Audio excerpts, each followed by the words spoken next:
Ambassador Jacobson was the U.S. Ambassador to Mexico from 2016 to 2018. She previously served as U.S. Assistant Secretary of State for the Western Hemisphere Affairs. I had the pleasure of working with her at that time, and has focused on Latin America for more than 30 years as a career civil servant. She's going to give some remarks and then happy to take some questions. And as always, I will be the bad cop. Thank you for joining us.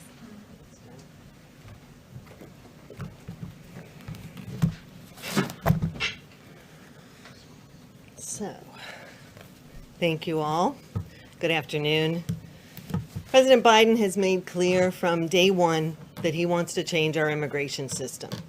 Doing so means truly building back better, because we can't just undo 4 years of the previous administration's actions overnight. Those actions didn't just neglect our immigration system, they intentionally made it worse. When you add a pandemic to that, it's clear it will take significant time to overcome. We must build a better immigration system that reflects our values as Americans, enforces our laws, safeguards public health, and moves away from cycles of irregular migration. Today I'm here to talk about what we're doing with partners in Mexico and Central America to ensure that people don't make this dangerous journey and instead have opportunities for economic advancement and safety at home. The President has committed to seeking $4 billion over 4 years to address the root causes of migration, including corruption, violence, and economic devastation exacerbated by climate change. As part of that plan, we will address the causes that compel individuals to migrate, including improving governance and providing a foundation for investment and economic opportunity, strengthening civilian security and the rule of law. Working across the whole of government, we will look at access to international protection and refugee resettlement, and rethinking asylum processing to ensure fair and faster consideration. Only by addressing those root causes can we break the cycle of desperation and provide hope for families who clearly would prefer to stay in their countries and provide a better future for their children. President Biden, when he was vice president, visited the region many times and is clear-eyed about the challenge. He insists now, as he did then, that governments commit to being true partners in creating the conditions for growth and security. But I want to emphasize that the funds we're asking for from Congress don't go to government leaders. They go to communities, to training, to climate mitigation, to violence prevention, to anti-gang programs. In other words, they go to the people who otherwise migrate in search of hope. And they will have to have the participation of the private sectors in those countries, who for too long have evaded taxes, underpaid workers, and failed to be part of the solution to creating safe, prosperous, and democratic countries. We've already begun specific actions to both undo the previous administration's policies and to advance a new vision of immigration. We have ended the so-called migrant protection protocols, which sent people back to Mexico to wait, sometimes for years, for a chance to present their asylum claims. Working with the government of Mexico, international organizations, and NGOs, we have safely admitted over 1,400 migrants and closed the most dangerous face of the MPP, the Matamoros migrant camp. Today, we are announcing the restarting of the Central American Minors Program for children to be reunited with a parent who is legally in the United States. This program was ended abruptly by the previous administration, leaving around 3,000 children already approved for travel stranded. In phase 2, we will be working to improve the CAM program to expand safe and legal avenues to the United States.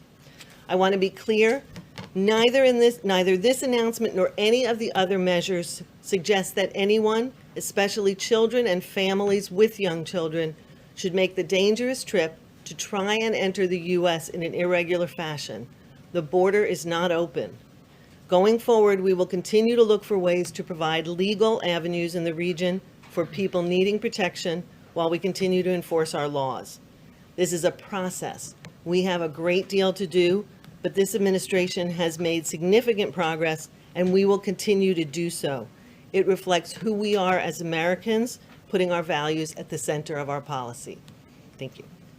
All right, go ahead. Thank you for doing this, Roberta. This $4 billion that the administration is seeking, are you seeking this as part of a larger comprehensive immigration package or as a standalone bill?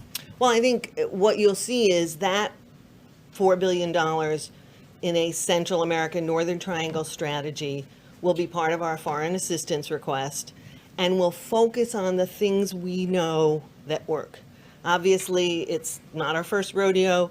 The president, when he was vice president, worked on these issues.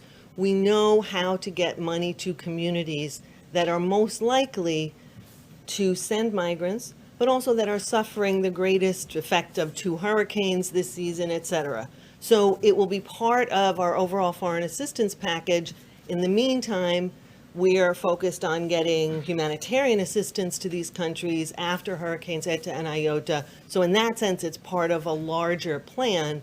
But obviously, there are parts of this that will be on the domestic side as well to fix the whole extent of our immigration processing. And what else is the administration doing right now to work with these home countries to send a message to people, don't come here, don't send your children here?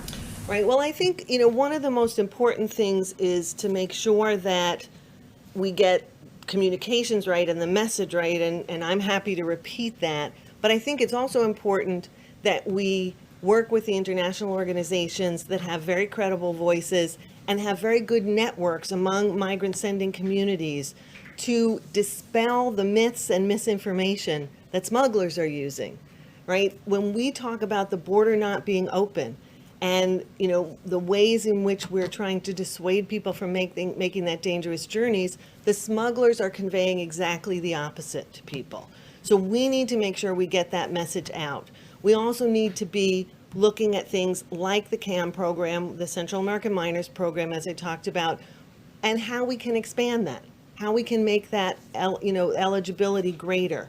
But the next step is to look at solutions in the region, right? What more can we do to process people legally who really do require protection so they don't have to make that journey? And we're looking at all of those things. And finally, you said that this isn't your first rodeo. Should the administration have been better prepared to handle this influx of children before it changed the policy allowing them to stay in the country? Well, I think there's a couple of things. I think what we're doing right now is making a difference in the home countries, beginning to work with governments.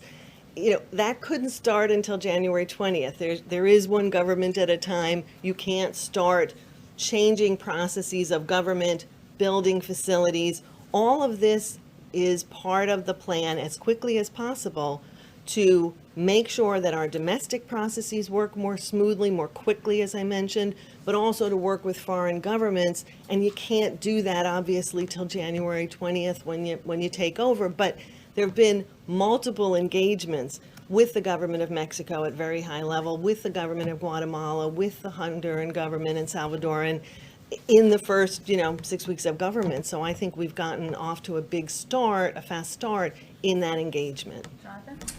Thank you, Jen and Madam Ambassador. On Honduras, how does the administration balance this need for cooperation from that government with ongoing concerns about corruption there, particularly federal prosecutors who say that the President Hernandez was working on his plan to flood the United States with cocaine?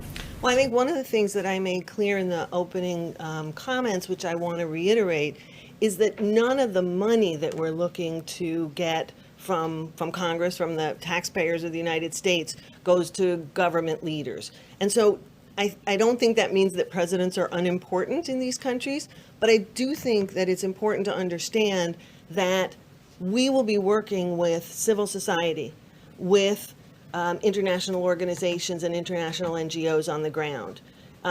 We will work with officials that we can work with, but we also think it's really important that these countries make commitments, really explicit commitments, to advancing on anti-corruption.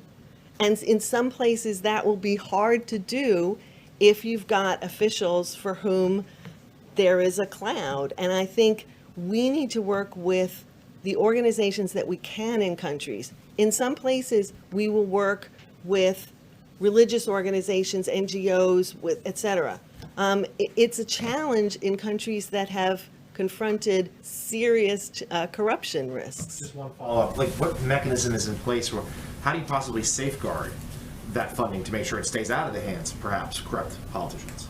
Well, I think one of the things that we've always done, always, and 31 years of the State Department has taught me this, is we do end-use monitoring, right? Our embassies and people that we work with are looked at before they're recipients of funds, and we do checks and we look at what's being done with the funds, right? We also don't deliver money in most cases. We deliver training.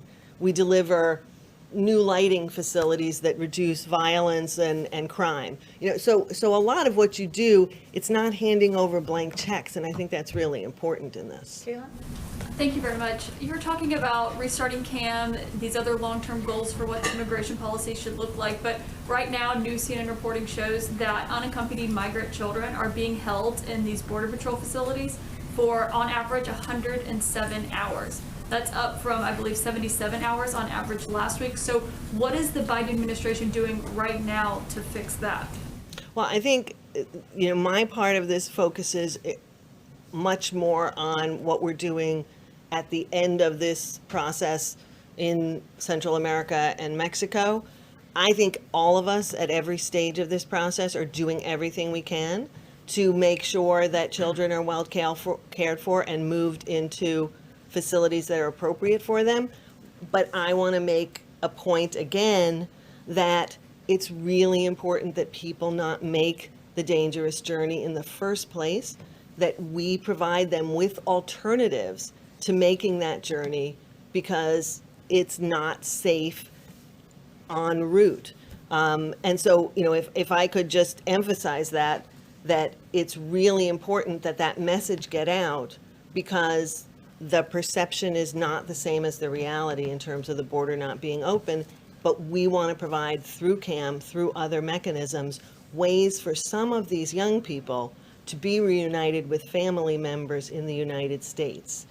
Así que yo creo que es muy importante subrayar el caso que la frontera no está cerrada y el viaje es muy peligroso y la gente realmente no debían llegar a los Estados Unidos en una manera irregular ahora.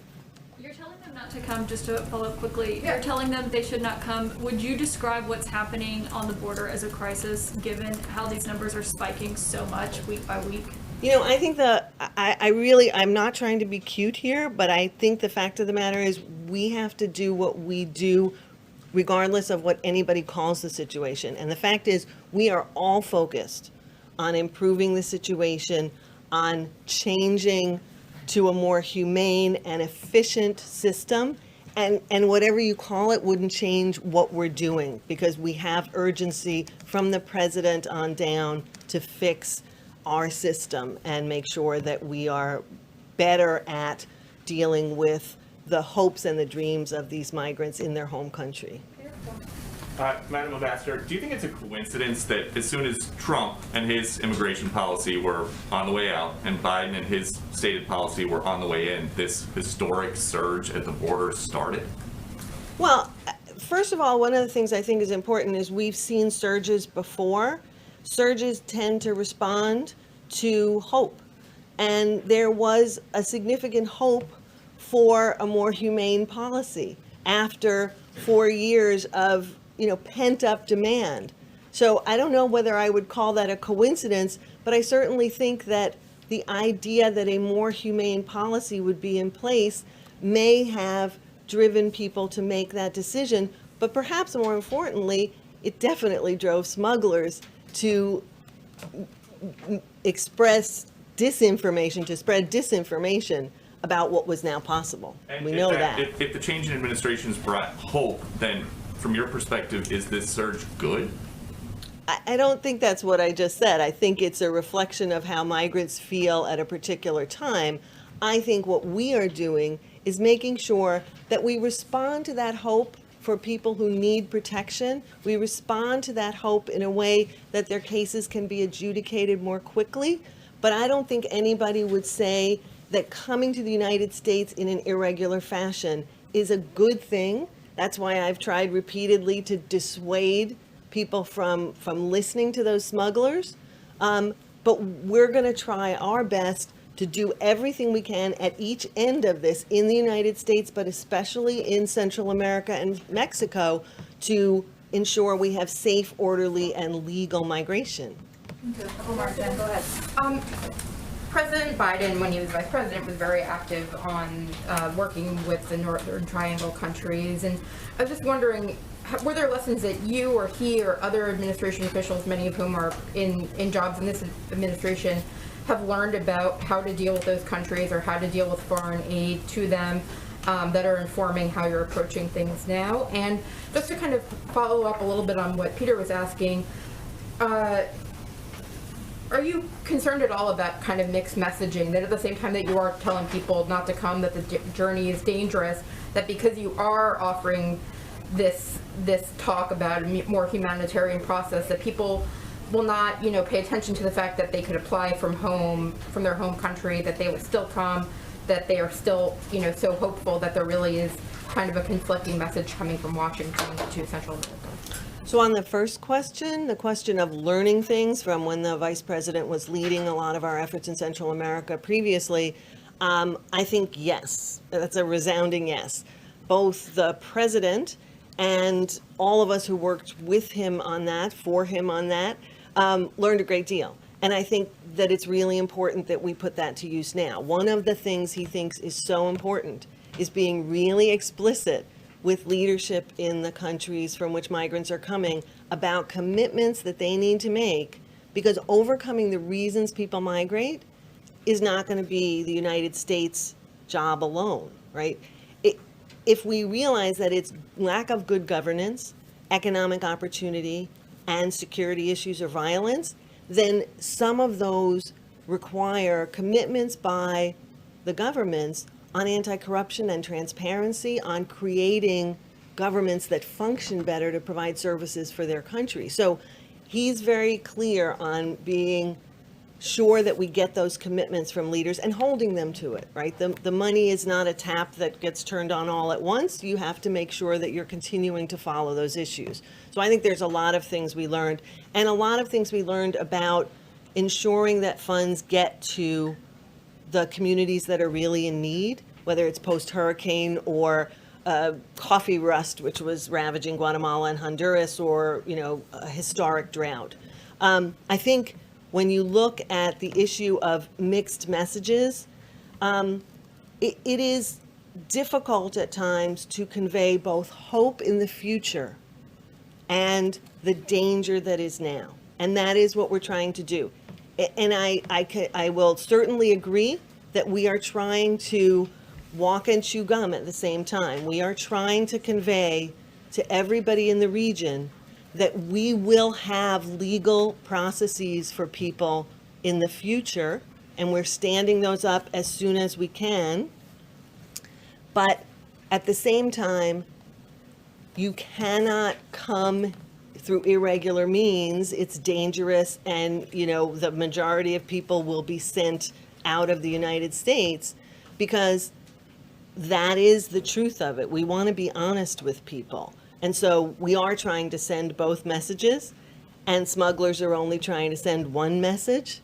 So we're relying on every means we can to get that message out there. And that leads me to want to reiterate, as I did before, que la frontera está cerrada. Y no es el momento, ningún momento es apropiada de llegar a los Estados Unidos de manera irregular. Andrew? Ambassador, can you say a word more about what you were talking about in terms of the private sector? Can you explain what you're envisioning there, and what exactly do you need? And then just to sort of as a second question, you're talking about being really explicit with these countries, but what sort of leverage does the United States actually have to affect change in those countries? What exactly can you do? Yeah, let me take that second one first, only because, look, in the end, I think the implication of your question, which is quite right, is we can't make the changes. We can encourage them. We can help support them with resources, both technical assistance and funding, but we can't make those changes. The changes have to come in the Northern Triangle countries. What I should say is my own experience from traveling to those places, there are myriad people and organizations who are trying to make those changes. And part of what we want to do is empower them, whether that's more effective, economic support, whether it's training for young people, whether it's anti-gang programs, whether it's mothers clubs and empowering local communities. All of that gets done through people on the ground, not by the United States. So we want to be able to empower those actors. I also think that it's really important when you say, what leverage do you have? Well, I do think that working as partners with these countries means sitting down and talking about what we can do together, but also if American taxpayers' funds are going to be used, then that is a certain amount of leverage. The president really wants to move forward on this, but he won't unless he feels he has those commitments on an ongoing basis. Is that leverage? Funds are sometimes important means of having that conversation. Your first question was on, remind me. Well, let me just follow up on No, you can't follow up. You have to go back to the first one. Are you saying explicitly the U.S. could withhold funding, whether it's State Department aid or USAID funding? I think the really important thing to know is we're looking forward to getting this proposal before Congress and having Congress act on it. And what comes after that, I just don't know. An executive branch can always, adjust things like that. I also think it's really important to understand, you asked about the private sector. The private sector in all of these countries, in Central America in particular, is a really important player here. And I think, to be very honest, we have not seen them step up. One of the mechanisms that was really effective under the Obama-Biden administration was for every dollar that the U.S. put into an assistance program, we asked for private sector organizations, local chambers of commerce or business organizations, to either match us or exceed us. This gives the private sector skin in the game. It makes sure that they are part of the solution. If the governments in these countries don't always have enough resources to do what they should to improve the economic opportunity for people, there are private sector organizations and members of the private sector, the business community, who need to be part of that solution. And so we just feel that that's really an important element to this. We talked about international organizations, governments, NGOs. I don't want to leave out the business community as a participant. Okay, last two, or last three if you have time. Okay, thank you. Go ahead. So, Ambassador, just to follow up on Andrea's question, I understand when you're saying you want to empower the civil societies in these third countries, but can you make the link between empowering those civil societies and actually eliminating the push factor to stop them from coming to this country? So how much of it is an international aid policy versus an an immigration policy? That's my first question. And then the second one, if you could speak more specifically about the requirements that you're making to these countries in terms of anti-corruption practices. What are the specific measures of success and how to ensure that they're taking place? Well, on the first question, I think this is both an international aid issue as well as a policy issue, both for us and the countries that we're working with. On the one hand, it is clearly a resource issue. You have two greater than Category 4 hurricanes, Eta and Iota, within a 15-day period.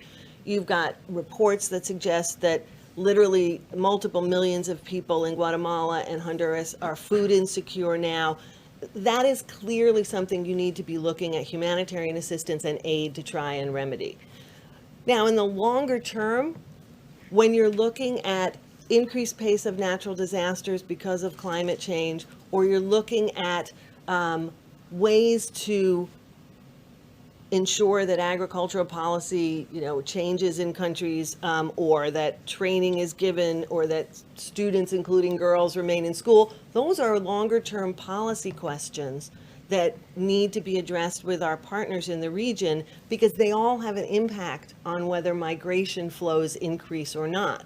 And so when the president talks about root causes, some of this is immediate humanitarian aid, but a lot of it is policy and aid together making sure that you tackle the root causes of migration. Otherwise, what you see is continued cycles, right? To break that cycle of migration sustainably, you have to work both. On the specific commitments for governments, I think that's something that we would want to discuss with the countries involved before we discuss it publicly. Thanks. The president's executive powers. Do you think the president will consider using his executive powers to reunite families who have been separated under zero tolerance?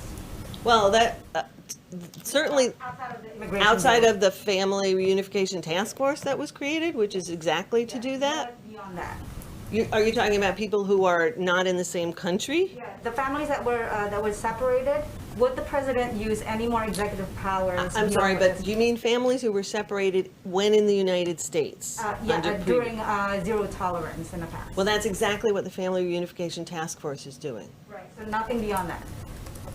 It deals with the whole universe of people separated during that policy, so not that I know of. Okay, last two in the back. Go ahead. Couple questions.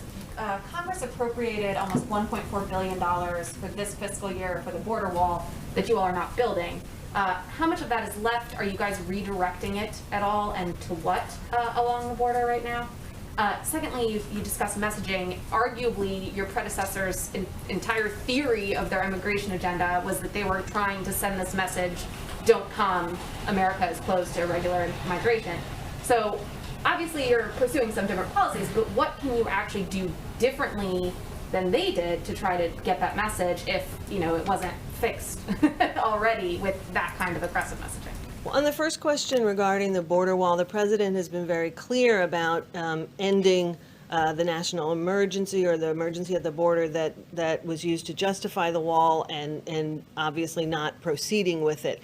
The exact legal requirements and where those funds might go, I just don't know. I'm sorry. Let me talk about the message issue. I mean, I think it's really important to understand that you can't and shouldn't say, in this administration's opinion, that the only way to message do not come in an irregular fashion is to act as cruelly as you possibly can, separate children from their parents, return people to places that, like the migrant camp in Matamoros, for up to 2+ years at a time, and that's the only way that you can get your message across. This administration's belief is that we can get our message across that it is a more humane policy by opening up avenues of legal migration, which will encourage people to take those legal options and go through the asylum process if they're seeking that, and not take the irregular road. I think you have to find different ways to message, but if messaging reflects your actions, that is why we are increasing the actions for legal migration so that the message is you have another option. Last one in the back. Thank you. If I may ask a question in Spanish for our audience. Con tanta desesperación en Centroamérica, y si los cambios no son inmediatos en esos países, si el dinero y los cambios que ustedes proponen no hacen un cambio inmediato, entonces, ¿cómo desaniman a la gente para que no venga hoy, mañana, pasado mañana? Bueno, primero reitero el mensaje que realmente no deben llegar ahora, porque la frontera está cerrada y lamentablemente va a tomar tiempo para abrir los otros caminos que son legal. Pero tenemos también que subrayar que hay cosas que podemos hacer ahora mismo. Y uno es ese programa de jóvenes menores de Centroamérica que estamos reabriendo hoy día para reunir padres de familia en los Estados Unidos en estado legal con personas, jóvenes, niños en Centroamérica que fueron abandonados, digamos, durante la administración previa. Pero podemos decir también que vamos a anunciar tan rápido como sea posible otras medidas que sí va a implementar antes de que se puede llegar dinero por parte de ese programa nueva al Congreso. Pero tenemos que admitir también que tenemos más que 500 millones de dólares ya está en programación en América Central. Estamos acelerando el proceso de implementar esos programas de alimentación, de trabajo y capacitación. Así que estamos empujando en todas las oportunidades, todas las posibilidades de llegar otros caminos y ayuda inmediatamente. Si le puedo hacer una pregunta sobre la actualización de MPP y cuándo se espera que se puedan procesar a todas las personas que aún están en espera. Bueno, yo no puedo decir con una fecha exacta ahora cuándo vamos a terminar con ese proceso de la primera etapa de MPP, de procesar a la gente de MPP tan rápido como sea posible, pero es muy importante que subrayamos que las personas que vengan a la frontera de manera irregular, eso no es la manera de llegar a los Estados Unidos y vamos a continuar procesando de una manera ordenada y legal la gente de MPP con otras posibilidades para personas entrar en los Estados Unidos presentar su caso de asilo. No se han reabierto nuevas aplicaciones. No puedo decir una fecha, no. Thank you so much. Ambassador Thank you. Jacobson. We appreciate your time. Thank you. Thanks, Ambassador. Whoops. Sorry. Thank you. Make sure Jen has the right book here. Thank you. Okay. I can't promise we'll always be that rapid when I promise to bring someone to the briefing room, but we'll try. We'll do our best. We'll do our best. A couple of other items for all of you at the top. With today's expected passage of the rescue plan, I can announce that the President will sign the bill at the White House on Friday afternoon. We spent a lot of time, of course, from the podium talking about the mechanics of how a bill becomes a law, and I know there's lots of interest in what comes next. So once it's passed, the bill text will be rechecked, printed, and signed by the appropriate leaders in the House and Senate. The House clerks will then deliver it to the White House for the President's signature. We expect that delivery to happen sometime tomorrow, and then the President will sign it on Friday. We, of course, are moving full speed ahead on the implementation of the bill because we know the American people need help and need it as soon as possible. We are also working on looking ahead to implementation. I wanted to make sure you all saw Secretary Yellen's speech before the National League of Cities yesterday, promising to get aid out to state and local governments. Obviously, this is a key component of the package and one that will help keep cops, firefighters, local officials in their jobs. And we are looking, they are looking for ways to maximize, of course, the impact of every dollar. That's exactly what the President did when he served as the point person on the implementation of the Recovery Act in 2009, partnering with mayors, governors, and other officials to get help to them quickly and in a way that kept waste, fraud, and abuse to 0.2%. So he knows directly that the passage and signing of the bill is just the beginning, and he plans to appoint somebody to run point on implementation. I don't have any personnel announcements today, but that will certainly be part of our path moving forward. Also today, as you know, the President will join the CEOs of Johnson & Johnson and Merck to discuss their historic partnership that will produce more life-saving vaccines for Americans and the world.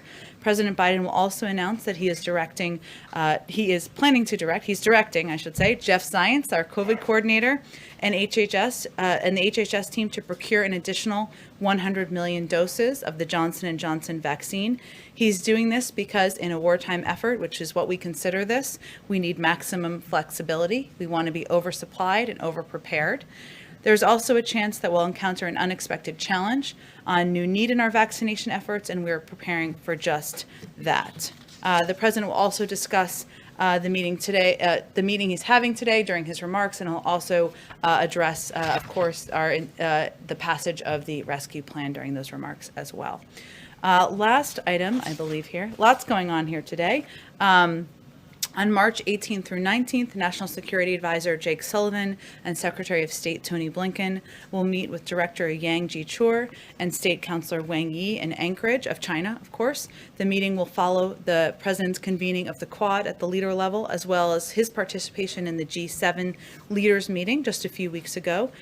Secretary Blinken and Secretary Austin's trip to Japan and Korea, two of our closest regional allies, and National Security Advisor Sullivan's multiple engagements with Japanese, Korean, Australian, Canadian, and European counterparts, including a European Quad meeting next week. It was important to us that this administration's first meeting with Chinese officials be held on American soil and occur after we have met and consulted closely with partners and allies in both Asia and Europe. And as you know, a number of those conversations have happened at the presidential level and, of course, at the Secretary of State and National Security Advisor level as well. The meeting is an opportunity to address a wide range of issues, including ones where we have deep disagreements. We intend to discuss our expectations and will be frank in explaining Beijing's actions and behavior challenge to the security, prosperity, and our concerns about challenges they pose to the security and values of the United States and our allies and partners. We will also talk about areas where we can cooperate of mutual interests, and we are coming to these discussions, of course, clear-eyed. The meeting also provides an opportunity to emphasize how the United States will stand up for the rules-based international system and a free and open Indo-Pacific. As the President has said, we approach our relationship with the Chinese from a position of strength and in lockstep with our allies and partners. With that, go ahead, Jonathan. Thank you so much. You said the President will be signing the bill on Friday. Can you walk us through what will happen next? The President himself has expressed regret that the 2009 economic recovery package was not sold well, as he put it. You yourself have acknowledged that others, veterans of the Obama administration, feel similarly. Can you explain to us what we're going to see from the President, from surrogates? How is this message going to be delivered to the American people? How do you sell this bill? Sure. Well, the President, the Vice President, the First Lady, the Second Gentleman, a number of members of her cabinet will be communicating directly with the American people, engaging directly with the American people, and all sending a clear message: help is on the way. Over the next few weeks, we are going to swiftly put in place implementation plans. I've touched on a little bit of that, and plans to get aid to the people in places that need it the most as quickly as possible. This is, of course, a continuation of the work we've done over the last 2 months to build support for the rescue plan, communicating directly with the American people, building support among mayors, governors, labor leaders, the business community, and other stakeholders. We'll be emphasizing a number of components that are in the package and really having a conversation. This is important to the President personally, having a conversation directly with people about how they can benefit, addressing questions they have, even taking their feedback on implementation and how to make it clear. And we've talked a little bit about in here. People have questions like, well, do I need to do anything to get my check? How do I benefit from the health benefits? What about what funding will go to my school? He wants to ensure that people have access to this information. So he will be hitting the road. The Vice President will be hitting the road. The First Lady will be hitting the road. We will have people out communicating directly in communities, but we'll also use a range of tools at our disposal, including engaging in communicating through digital means, doing local interviews, and also utilizing a number of members of our cabinet who have key roles in the implementation. I referenced Secretary Yellen, of course, in her role. Obviously, the IRS has some key roles here, but he will be tapping into the cabinet to also play a role in communicating and engaging with the public. A follow on this, and then one other matter. Sure. On this, the President obviously is addressing the nation tomorrow night in prime time. Is this part of it, the idea of what happens next because of the package, going to be part of that speech? Can you preview a little bit about what the message to the American people is going to be tomorrow night? I expect I'll have more to say tomorrow about the speech, and I want to just give him a chance to go through the speech again and make sure I'm previewing it in a way that is consistent with where it will land. But as I've talked about a little bit in here, tomorrow marks the 50th day of the administration. It also marks 1 year since the country shut down, and the President believes it is important to take a look back of the journey the American people have been on, the sacrifices that have been made, the lives that have been lost, and also look ahead. And he will be talking more about how he will approach this war against the pandemic moving forward, and lay out some more specifics of what the American people can expect. And last one, a UN report out today says the U.S. is among the countries lagging behind on climate-friendly projects in COVID economic recovery spending throughout the globe. When is this administration going to start moving forward on the $2 trillion climate change package that was such a big part of then candidate Biden's campaign? It's only day 49. Jonathan, The UN we're about to pass the most progressive bill in American history. it's passing today. Look, I would say that the president believes that, and he talked about this on the campaign trail, as you mentioned, was certainly a promise of his, that we can create the United States and many other countries around the world.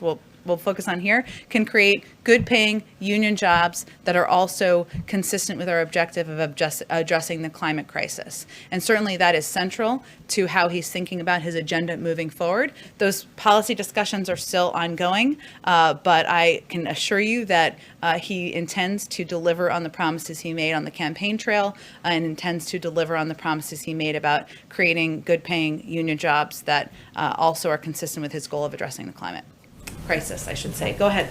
Hey, Jen, on the 100 million new doses, you said that the goal is to be oversupply. What's the goal for that oversupply? Is it to be held in reserve for kids? Is it to be donated to other countries? Is it to be held in reserve in case people need to get shots again next year? What's the plan for that extra dosage? Well, first, the president's focus every day when he wakes up is ensuring every American, we can ensure that every American has access to a vaccine and that we are vaccinating the people in this country. But here are a couple of the factors that have weighed in on our decision to purchase an additional 100 million doses. We still don't know which vaccine will be most effective on kids. We still don't know the impact of variants or the need for booster shots, and these doses can be used for booster shots as well as needed. Obviously, that's still being studied by the FDA, but again, we want to be over-prepared, as I noted earlier. We also need maximum flexibility. So Johnson & Johnson, the vaccine has unique benefits. It's a one-shot vaccine.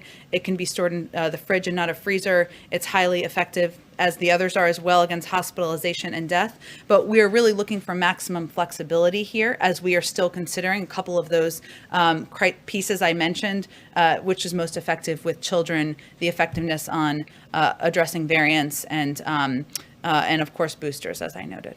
And then on the COVID relief bill, which is being voted on in the House right now, how quickly will school districts be able to access that money? And will they be able to implement it in time to make safety changes for this school year, which in many parts of the country is only going to last another 3 months? You're absolutely right. And a fair amount of the funding is also we expect will be likely used for forward planning, right? So schools that need to plan for, we need to hire temporary teachers right now, but we need to ensure we can keep them on the job in a year and 2 years. We need to make facility upgrades. It really depends school to school. In terms of the timeline for implementation, I know that's something that our Department of Education is going to be looking at, and of course, the implementation team that will be focused on getting these dollars out the door. So we will certainly plan to give you an update as we have a better timeline on the calendar. And then finally, on another front, Des Moines Register journalist Andrea Sahur is currently on trial over her coverage of a racial justice protest last summer. She's been charged with failure to disperse and interference with official acts. Does the Biden administration believe that these charges should be dropped? And will the president or anyone in the administration urge Polk County, Iowa prosecutors to drop the charges? I'm happy to discuss this with our team. I'm not as familiar with the case, but I will look into it and we'll get you back an answer. Thanks. Sure, go ahead, Caitlin. First off, has President Biden been briefed yet by his delegation that went to the border over the weekend? And does he now feel the need to go to the border if he has been briefed by them? Sure. Well, I can confirm for you that the president did receive a briefing earlier today from members of his team that visited the border region this past weekend. I will note he receives regular briefings on immigration and the economy, on COVID, on a range of issues that the country and the administration is facing. He heard from the delegation on what they observed during their visit to the border region and the facilities they toured, but they spent the majority of their time discussing what steps can be taken to expedite processes, to move more quickly, to move the process more quickly to meet the administration's goal of getting these children placed with vetted and confirmed families, moving them quickly, as related to your question earlier, out of Border Patrol facilities and into these shelters and then ultimately into these homes. I don't have anything to preview for you in terms of a trip. Obviously, a delegation going to the border and visiting these facilities is something that can be done with a much smaller footprint than the President of the United States traveling, but I don't have anything to preview in terms of a trip. And earlier you said you're going to, or the president is going to pick someone to kind of run the implementation of the coronavirus relief package. Does the White House anticipate that there could be delays in implementing that because it is such a big bill? No, I wouldn't imply, or I was not trying to imply that, only that we know that this will not all be implemented in 4 days or a week or what have you. This will take some time, and we want to ensure that there is a person responsible and accountable to the implementation. That's something the president felt worked when he was vice president, and so it was an indication of that. But there are a number of cabinet members who also play pivotal roles here. I referenced, of course, Secretary Yellen. Secretary Cardona will play a pivotal role, of course, in the reopening of schools. And so there are already officials within the administration, but this can be, it has been used in the past as a more of a coordinating mechanism. And how long do you think that implementation will take? I can't give you really a timeline of that. Obviously, there are different components, as you well know, right? Getting the checks out the door. Our Treasury team and our economic team are crunching the numbers on that. We hope to have an update for all of you soon on that. Obviously, reopening schools, as Nancy was asking about, it really is school district to school district in terms of what their needs will be, which schools need funding, which districts need funding. There are things like unemployment insurance, which obviously is applied through different mechanisms. So there are pieces of this that are just going to be implemented over time, some that can be done more rapidly and quickly, but obviously this is our focus and our priority in the days ahead. And my last question, on Johnson & Johnson, he is going to announce that they are trying to get another 100 million doses this afternoon, but the administration told governors yesterday on their weekly call that they should only expect to get 400,000 doses of the Johnson & Johnson vaccine next week. That is far behind what the Johnson & Johnson contract with the federal government that they were supposed to have ready when it was authorized by the FDA. So is he going to confront the Johnson & Johnson executives he's meeting with today about why they are so far behind on production? Well, as you know, Caitlin, he invoked the Defense Production Act in part because he wanted to, and our team, Jeff Zients and others, have been working closely with Johnson & Johnson and Merck, of course, to expedite the production of vaccines to ensure that they can be available on the timeline they've committed to. I will say that this 100 million that's being announced this afternoon is more for the second half of this year and we're not adding additional doses expected on that same timeline. But I'm certain they will be discussing, of course, the need to ensure that the deadlines are met and that we have the vaccines and the doses needed to get them in the arms of the American people. Go ahead, Andrew. So on the vaccine, the head of the WTO and others are calling for greater efforts to be made by advanced economies, big countries and rich countries to get more vaccine into developing countries. Mm-hmm. You've just announced that you want to be over-prepared here in the U.S. And what is the United States doing to ensure that these vaccines get out to other countries? And do you favor a waiver of intellectual property protections under the WTO to ensure that that moves more quickly, or what's your perspective on the kind of the third way that would be just increasing licensing? Well, first, the president is deeply focused on the issue of expanding global vaccinations and manufacturing and delivery, which will all be critical to end the pandemic. But as we've also said, he's first and foremost focused on ensuring Americans have access to vaccines as soon as possible in this period of time. And we've obviously made a great deal of progress on that front. I don't have anything more to preview for you in terms of what that will look like. We first need to focus on, right now we're still in a circumstance where there isn't enough supply for the number of Americans who want to get the vaccination. So that's really our focus at this point in time. But certainly it's a point of discussion with his counterparts and with the counterparts of other members of our national security team. So you don't want to say anything about the waiver? I don't have anything more for you to predict. Okay, and then on that question of vaccinating children, you mentioned that you're not sure which vaccine will be most effective. Fauci has talked about getting high school students vaccinated by the fall and elementary school kids in the spring. Do you have a sense of when every American could be vaccinated? I mean, you've talked about having enough on hand for adults to be vaccinated by the summer. or by the end of May, actually. Well, we will have enough supply, right? But the president is the first to say that we can't do this alone, and that certainly a component of this that is vitally important is ensuring that people understand across the country that these vaccines are safe and they are effective. And we are still going to focus on combating the issues of misinformation and, of course, of vaccine hesitancy in a range of communities. The FDA, as you know, would be the ones running point on approval of vaccines for children. I can't really predict when children will be vaccinated, and we don't know when the FDA may approve a vaccine. But our role is ensuring there's enough supply and that there is enough distribution. We've made a great deal of progress on that. More work to be done, but I can't make any predictions beyond that. Go ahead. On a couple things. First, President Biden, when he was vice president, kind of was the person who ran point on the 2009 recovery bill. Would you expect that Vice President Harris might take on a similar role? He has, done a lot, put her in a very similar position to the one that he had with President Obama.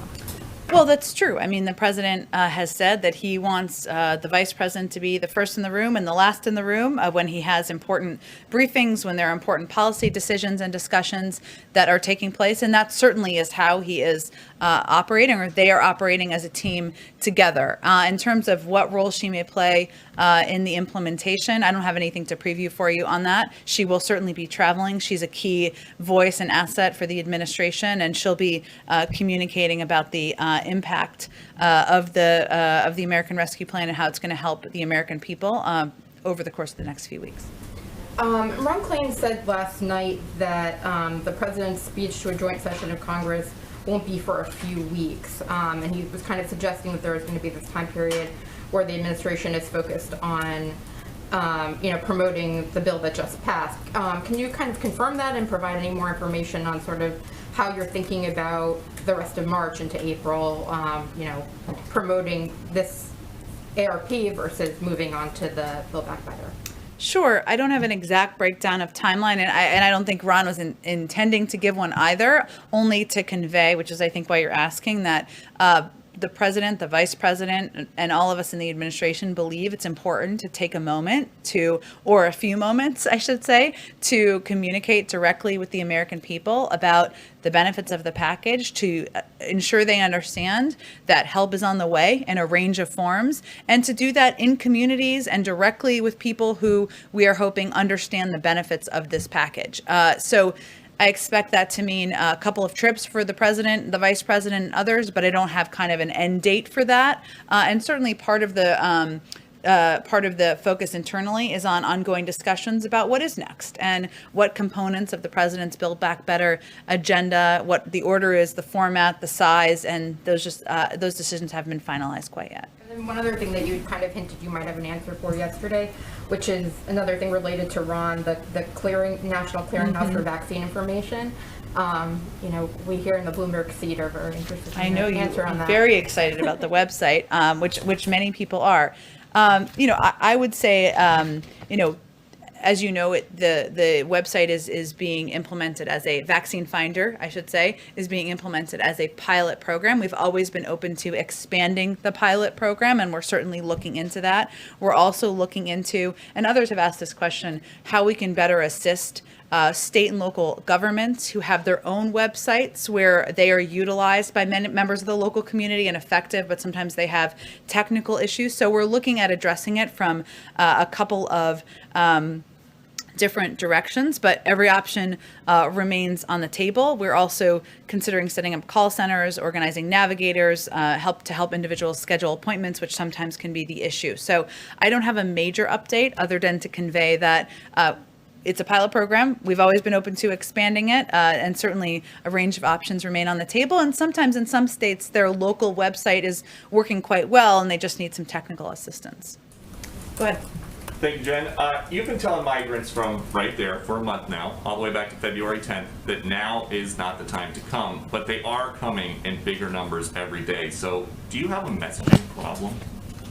Well, I would say that in the last administration, we had a morality problem, and children were being pulled from the arms of their parents, and kids were being sent back on a treacherous journey. And that's not the approach of this administration. So certainly we understand that means there will be more kids who are crossing the border. We made a policy decision that that was the right, humane step to take. But I think it's also important for people to understand that the vast majority of people who come to our border are turned away, are sent back to their countries. What we're talking about here are unaccompanied children. And what our focus is on is ensuring that there are safe places for these kids to go that have access, where they have access to educational resources, health and medical attention, legal assistance as needed, and that we can expedite the vetting so that they can get to families and sponsors where they can have their cases adjudicated. But since the last administration is gone, tomorrow is 50 days of Biden. There are migrants showing up wearing T-shirts that say, "Biden, please let us in." And candidate Biden is the one who said, "I would end this notion for the first time in history that people seeking asylum have to be in squalor on the other side of the river." Why doesn't he come out and just say, "Now is not the time"? Well, he actually did an interview with Univision about a week and a half ago where he conveyed a similar message. And we've conveyed that at every opportunity that we have. I will say we are, as you noted, almost 50 days in. We are digging ourselves out of a broken and dismantled system. Ambassador Jacobson referenced this in her opening as well. When it comes to engagement with countries addressing the root causes, we couldn't start doing that until January 20th. There are programs like the relaunching of the Central American Minors Program, which was ended by the prior administration in 2017. And that meant that that program, which would have allowed for people to apply from the region, we had to restart that program. So we're working to fix the mess of the last couple of years. It's going to take some time, but this is clearly a priority for the president. We're looking at a range of options, which include the opening of additional facilities. It includes steps we can take to expedite the processing. It includes application and implementation of these CDC guidelines that just came out that allow for more children to be housed safely in these facilities. So we're looking at every option possible to help address the challenges we're facing at the border. And you mentioned those CDC guidelines. Does the White House think it's a problem that when the CDC tells these migrant shelter facilities that they can be at full capacity if they are careful about COVID, many of them do, but when the CDC tells schools that they can open in person at full capacity, many of them don't? Is there a school in particular that you have as an example that didn't do that? Are most schools in this country at full capacity with in-person learning?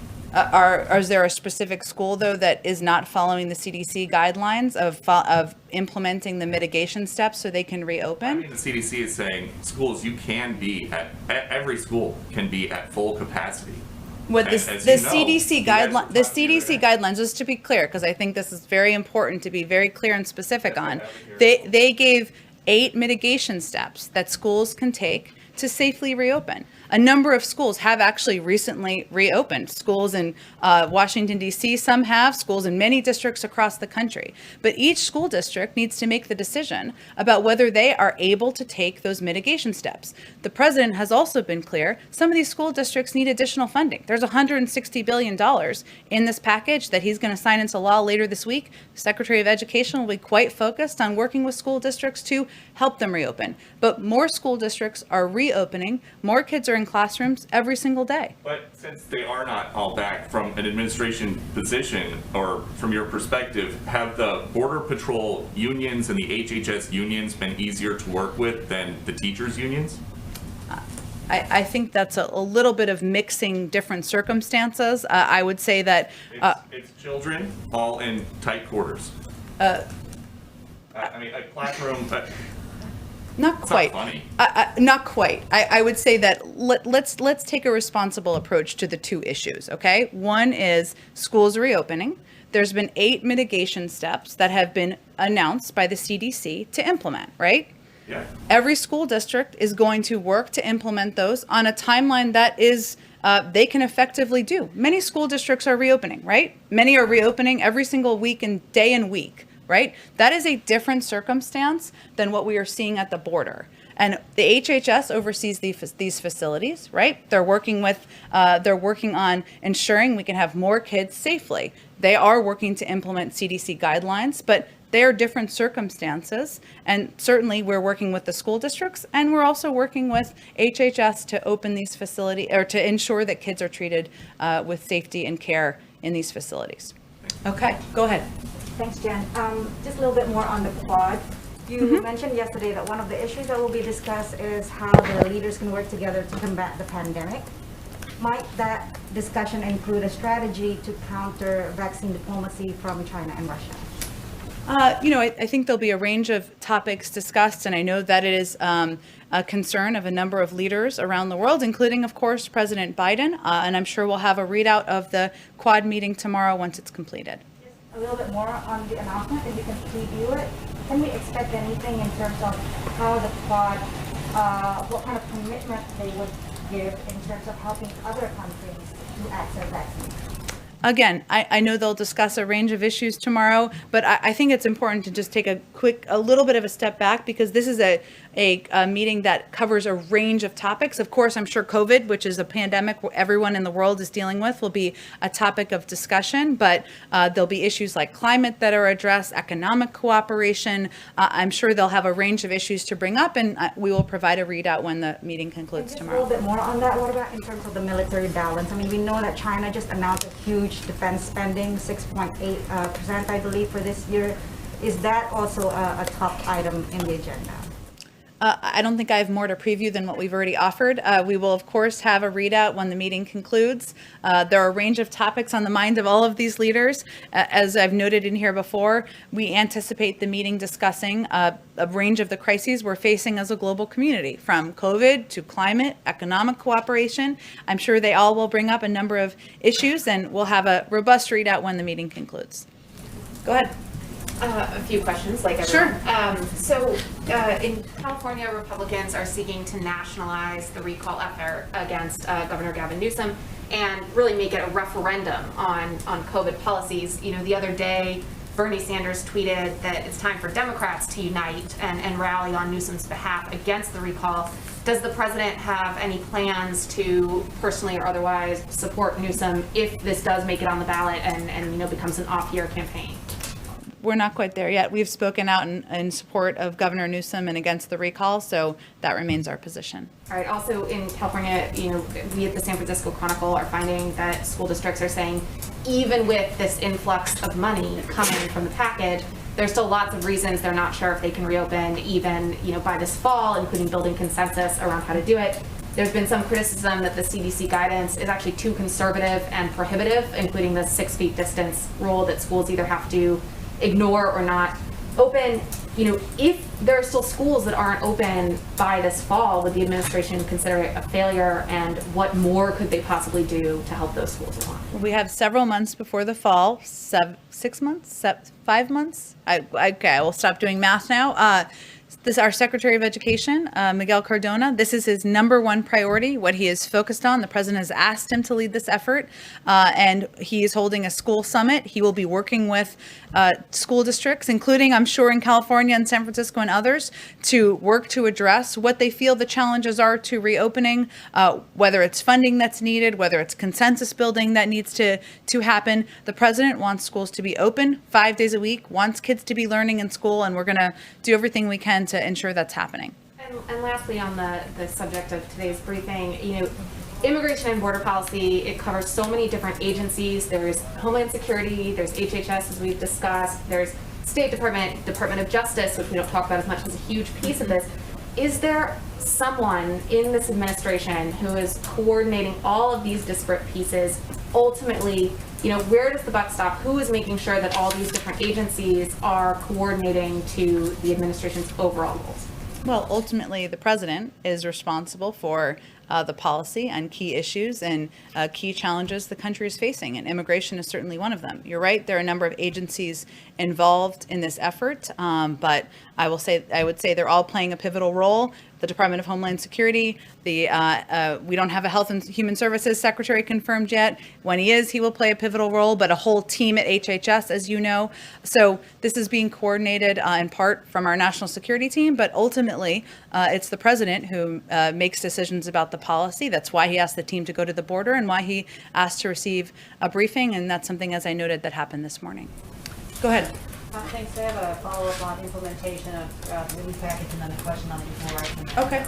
On the relief package implementation, were there specific lessons that President Biden, when he was in charge of doing this in 2009, that he learned about that effort that will be applied to this effort, particularly in terms of efficiency and reducing waste and fraud and that kinds of things, but in general, any specific lessons that he learned other than it's good to have one person in charge? Sure. It is structured very differently, as you remember, and I'm sure many people remember. A big chunk of the Recovery Act was around shovel-ready projects. This is, of course, a very different type of bill.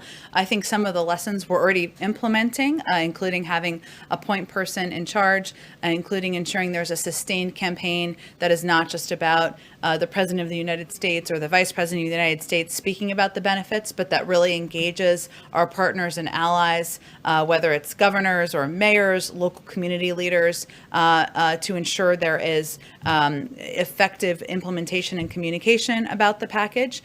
He also wants to lift up, and this is something that's been important to him in general, but is very applicable to this package, members of his cabinet, so that they can be front-facing and play a very public role in engaging with the public and ensuring they understand components and pieces of a package like this. There are pieces in this package that, of course, are related to helping veterans. There are pieces of this package that relate to helping rural communities, and he wants to ensure that members of his cabinet are playing key roles there. That's something that, of course, was done a little bit in 2009, but can definitely be built on, and I think we will venture to do that. Thanks. And then on go the ahead. Equal Rights Amendment, the House is expected to vote soon, I think next week, on eliminating the now expired deadline for ratification. And of course, Virginia last year became the 38th state to ratify, but last year the Justice Department issued a memo saying that you can't do that, that if the only way to add this ERA to the Constitution is to start the ratification process over. My question is whether the administration is going to rescind that memo, as some Democrats have asked him to do. Mm-hmm. That's an excellent question. I will have to talk to our team about that and get an update on it, which we'll venture to do for you after the briefing. Go ahead. Thanks, Jen. A couple questions on behalf of the print pool for reporters who couldn't be here, and then one of my own. Jesse Hellman with Modern Healthcare wanted to know, when President Biden's with the executives today from Johnson & Johnson and Merck, does he plan to press them on the increasing costs of prescription drugs, and does he plan to bring up his own agenda to lower drug prices? The primary focus of this meeting is on working together, the two companies who have long been competitors, working together to ensure the efficient and effective manufacturing of vaccines. Okay, and Tommy Christopher from Media had a question on the filibuster. Said that President Biden expressed some openness to filibuster reform during the campaign. I know you've said more recently that it's not his preference to change the rules, but he wants to know if the John Lewis Voting Rights Act represents a red line. If Republicans do not support that, if that does not move forward in the Senate, is that a red line that would prompt him to consider filibuster reform or entering filibuster?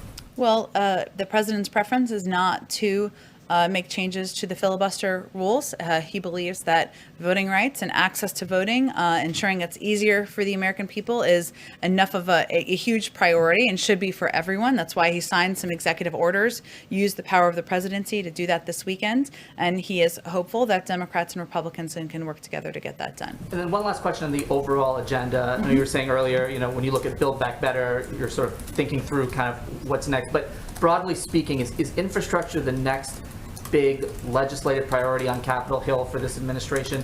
There's also pressure for an immigration bill to go through. What's next for you guys? What is the next big priority after the bill that you're hoping to sign, the president's hoping to sign on Friday? It's a very popular question, understandably, but our focus is on getting the American Rescue Plan implemented. We will have more to say. The president will have more to say on his Build Back Better agenda and what the components of that look like, what the size, the proposals, the order of events will be, but I don't have anything to preview for you. that come before an immigration bill on Capitol Hill? Or? Well, I don't have a legislative order to preview for you either. I will say, given all of the conversations we're having, understandably, about the border and questions about the border, in the president's proposed immigration package, she has a funding to address the root causes in the region, as we talked about a little bit earlier. He has a pathway to citizenship, or proposes a pathway to citizenship for undocumented immigrants, and he also proposes an investment in smart security. So given all of the concern by many in Congress about immigration and what's happening at the border, that sure seems like a good time to move that initiative forward. Go ahead in the back. Thank you, Jen. I understand you don't want to call it a crisis from the podium, but what do you say to Border Patrol agents at the border, especially those within the union, who are calling it a crisis and who are saying that they're overworked and there's just too many encounters day in and day out? We are saying that we recognize that incumbent upon us in this administration is to continue to work day and night to expedite the process of ensuring there are the resources and processes in place to move children from the Border Patrol facilities to the shelters. We are saying that it is incumbent upon our administration to look for additional facilities that can safely house children, and incumbent upon us to ensure that we are communicating effectively and efficiently to the region, as Ambassador Jacobson talked about at the top of this briefing. And those are all focuses of the president on down, every single day. The Mexican government today reports that over 4,000 unaccompanied minors were actually deported back to Mexico between January and March. Can you confirm that those were done under the previous administration? Were any of those unaccompanied minors deported under the Biden administration? I know that CBP provides numbers and data on a regular basis, and I think there's more data coming soon from there. So I would certainly send you to them for any statistics and data. Our policy is that we don't turn children under 18 away at the border. And of course, as you know, though, even if when they are in homes of family members or in sponsored homes, that they still can go through processing and may need to return home. And on the stimulus package, if I may, one last question. I think this came up yesterday, but I wanted to re-ask the question. Now that the stimulus package is passed and many undocumented immigrants are not benefited in any way by the money that's going out, does the president plan any executive action or anything else to do to help that population? So sorry, I missed part of the last sentence. Sure. Now that the stimulus package has passed and the undocumented population, many of the millions, are not benefited in any way, does the president plan any executive actions or anything else to help that population?